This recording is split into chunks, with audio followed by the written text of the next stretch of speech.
ભારે વરસાદ અને ત્યારબાદ તોફાની બનેલી નદીઓએ ખેતરોમાં ઊભા પાકનો ખાત્મો બોલાવી દીધો। નવસારી પંથકના ખેડૂતો પર જાણે કે આભ ફાટી પડ્યું। રૌદ્ર બનેલી પૂર્ણા નદીએ કાંઠાના ખેતરોમાં ભારે તબાહી મચાવી। જિલ્લાના મુખ્ય પાક ડાંગર અને શેરડી સહિત અન્ય બાગાયતી પાકો અને શાકભાજી પાકોમાં મોટા પાયે નુકસાન પહોંચ્યું। નવસારીમાંથી પસાર થતી લોકમાતા પૂર્ણા નદીમાં ઘોડાપૂરની સ્થિતિ સર્જાઈ હતી। ખાસ કરીને પૂર્ણાના કાંઠાના ખેતરોમાં 10 થી 15 ફૂટ પાણી ભરાઈ જતા ખેડૂતોના મોંમાં આવેલો કોળિયો છીનવાઈ ગયો છે। અંદાજે 100 વીઘાના ખેતરોમાં પૂરના પાણી ભરાતા શેરડી, કેળા, કેરીના બાગાયતી પાકને અંદાજે 80% નુકસાન થયું છે, જ્યારે શાકભાજીનો પાક સંપૂર્ણ નાશ પામ્યો છે। ખેડૂતોને માથે હાથ દઈ રોવાનો વારો આવ્યો છે। પૂર્ણા નદીમાં ભારેથી અતિ ભારે રેલ આવેલ છે। ખેતીઓમાં નુકસાન તો અતિશય છે અત્યારે હાલની દ્રષ્ટિએ, જેમાં કેર, શેરડી, આંબાવાડી, શાકભાજી ટોટલી ખલાસ કરી નાખેલું છે। ટોટલી બધું પાક ને માટી એટલી બેસી ગઈ છે ખેતીમાં કે કોઈ કામ કરવું, શું કરવું તે કોઈ પ્રકારનું એ મગજ ચાલે એવું નહીં મળે અંદર કંઈ। હવે એમાં સરકારશ્રી તરફથી કોઈ એવું પેકેજ બહાર પડે અને અમને સહાય મળે ને આગળ કંઈ કામ નવું પાછું ચાલુ થાય તો સરકારશ્રીને વિનંતી કે એમાં થોડુંક સહાય રૂપે પેકેજ બહાર પાડે તો અમને સહાય મળે તો સારું। જોવાલાયક દ્રશ્યો કે મહેનત કરીને પાક ઉગાડેલો જોઈએ એટલે આપણને એમ કોઈ મગજ નહીં ચાલે તેવું કરી નાખ્યું આખું।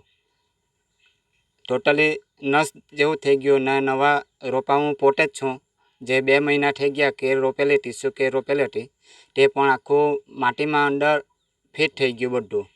અત્યારે હાલની દ્રષ્ટિએ તો એ કેરો થાય કે કેમ તે સવાલ થવાની જ નથી એમ।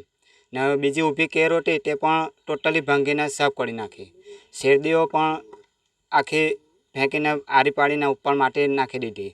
હવે સુગરવાળા જ્યારે કટિંગ કરશે પાણી પાવું એવો બધી સમસ્યા મોટી છે અમારા માટે, ખેડૂતો માટે।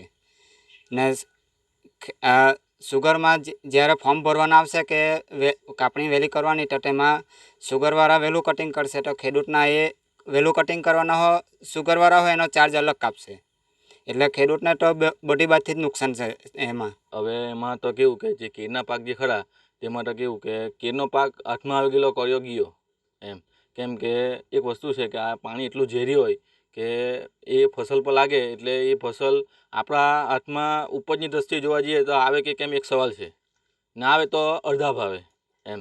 તે બી વેપારી આપણને કેવી રીતના મતલબ સર્વિસ આપતા છે શું છે શું નહીં એ બધું તો હાલમાં તો બધું ઊભું જ છે, એ બાબતે તો કંઈ કહેવાયું છે નથી। પણ અડધા ભાવે લઈ જાય તો અમે એમ માનીએ કે ચાલો ભાઈ જે હમણાં પાક પડેલો છે હાલમાં એ ગયો તો અમે થોડું ઘણું એ બાબતે એવું વિચારીએ કે ચાલ ભાઈ આટલું તો ગયું એમ। બાકી હાલની તારીખમાં તો બધું જોતા તો એવું છે કે મહેનત કર્યા પછી આ રેલ એમાં પટી જેવા જ ગયેલા છે એમ કે ચાલે એમ। અમારા નવસારી તાલુકાના ખેતીવાડી શાખાની કુલ 6 ટીમો હાલ પાક નુકસાની સર્વેની કામગીરી માટે કાર્યરત છે અને હાલ સર્વેની કામગીરી ચાલુ છે। આગળ સર્વે પૂર્ણ થતાં આગળ અમે ઉપલી કક્ષાએ રિપોર્ટ મોકલી અને તેના વળતર ચૂકવવા અંગેની રજૂઆત કરવામાં આવશે।